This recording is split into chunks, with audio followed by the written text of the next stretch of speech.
It's another edition of Behind the Mic with Audiophile Magazine. I am Joe Reed, and I have Michelle Cobb with me. She is the publisher of Audiophile. And if we sound a little draggy, it's because it was a late night, even though it was an early start. Hello, Michelle. Yes, it wasn't as late as it could be, but regardless of when it starts, my feet still hurt. Yeah, so do mine. I'm not used to the cute shoes anymore. Exactly. We are, of course, talking about the Audie Awards, which were last night. And today we're going to talk about a couple of the winners, including the audiobook of the year, which is Michelle, take it away, My Name is Barbara, written and narrated by Barbara Streisand. which also won an Audiophile Earphones Award. I'm not surprised. It's a wonderful book, 48 hours. Yes, and it also won autobiography memoir, so it was on people's radars for lots of reasons. She was, I think, just a really, really good narrator, and that is just not always the case when authors read their own work, even memoirs, I think. Oh, that is definitely true. I have listened to some that I thought, oh, you really should have let someone else narrate this. But, this is not an example of that. No, not at all, and I think people why don't we listen to a little bit of Barbara Streisand narrating her book? Sounds good. Okay, here we go. This is My Name is Barbara, written and narrated by Barbara Streisand. An amiable anteater? That's how I was described at 19 in one of my first reviews as a professional actress. I was in I Can Get It For You Wholesale playing a lovelorn secretary, and I could see the comparison, well, sort of. Over the next year, I was also called, a sour persimmon, a furious hamster, a myopic gazelle, and a seasick ferret. Yikes. Was I really that odd looking? Only a year later, when I was in my second Broadway show, Funny Girl, my face was exactly the same, but now I was being compared to an ancient oracle, Nefertiti, and a Babylonian queen. I must say I love those descriptions. I love the kind of self-deprecating humor that she has throughout this book, and I'm also I have to say, I it took me a while to get used to how much lower her register is.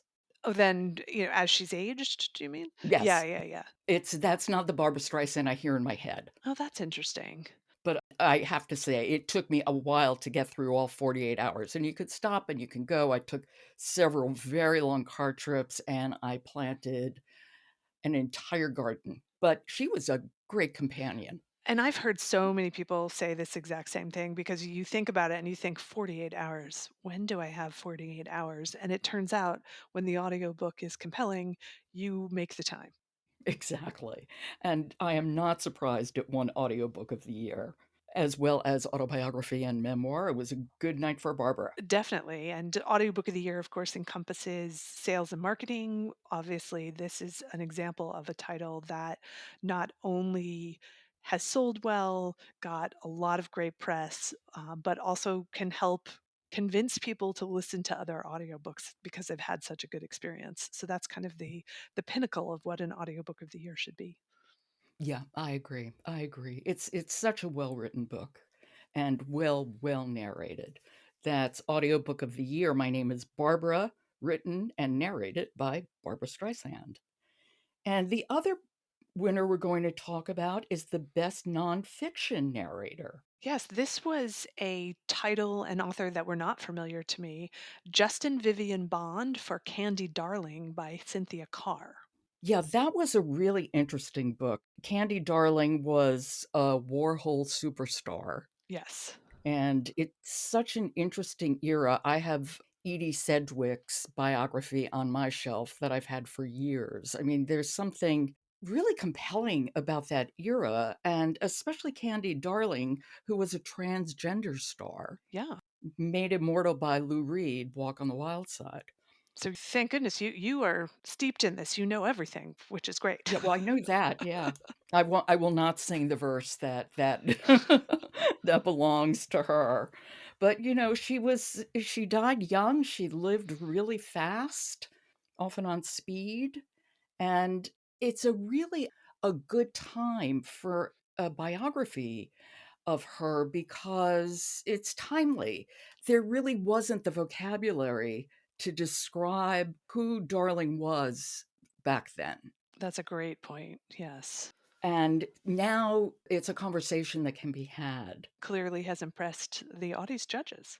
Cynthia Carr, the author, writes for The Village Voice, and Justin Vivian Bond is a cabaret star who is transgendered as well and wrote their own book about 10 years ago with a title that I love called Tango, My Childhood, Backwards and in High Heels. And they also narrated it too. I remember this book actually because that is a very memorable title. Yeah, and I think they did a really good job with Candy Darling. Yes, and I think that background of cabaret, someone who has a background singing and performing live, that's really super helpful when you narrate an audiobook because you do have to play a lot of characters and kind of hold the space, and a live performance is really good for that.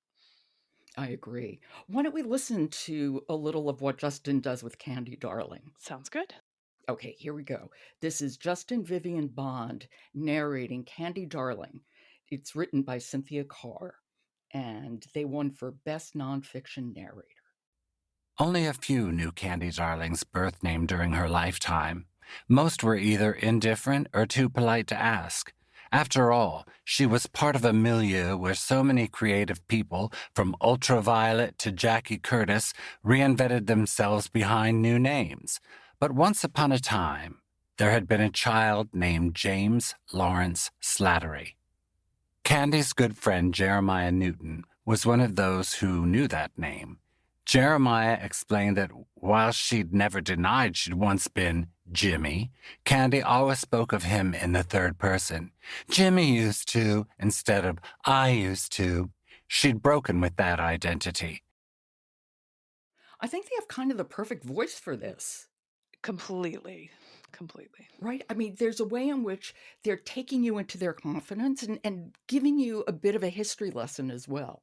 And that's what's fun about listening to a clip where you aren't familiar with the narrator because oftentimes it can just entice you to say, "Oh, I must listen to more." Well, Justin Vivian Bond has to do more because, as far as I know, they only did two, Candy Darling and their own memoir. Well, from your lips. So, from my lips.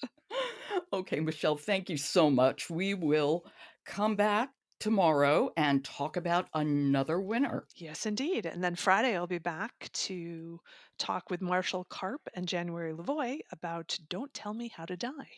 And I am looking forward to it. I'll talk to you then.